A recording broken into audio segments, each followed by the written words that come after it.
Hey guys, and welcome back to this channel. In this video I'll be showing you guys another way to sharpen your videos on CapCut PC. So you can also do this on your phone, by the way. I'm just going to select this video and I'm going to select effects.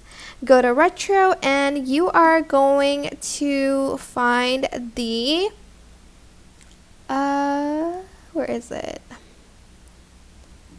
The Sharpen effect, and you're just going to add it to your video. As you can see, there will be some blue and red lines. You're just going to want to edit that a little bit.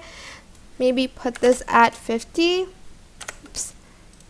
And this 2 at 50, so won't be able to see those lines. But here you can adjust how sharp you want the video to be.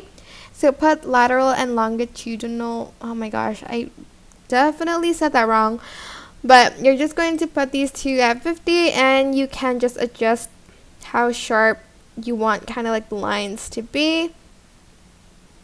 I think I'm good with 40-ish because I don't want it to look very rough on the video. But that's pretty much it really. I hope this tutorial was helpful for you guys. Don't forget to like, comment, share, and also subscribe to this channel if you haven't done that already. If you have any questions, just leave it in the comment section down below and I'll try my best to answer them all for you guys. And if you found this video helpful, please click the thanks button above the description box down below. Thank you so much for watching. Bye!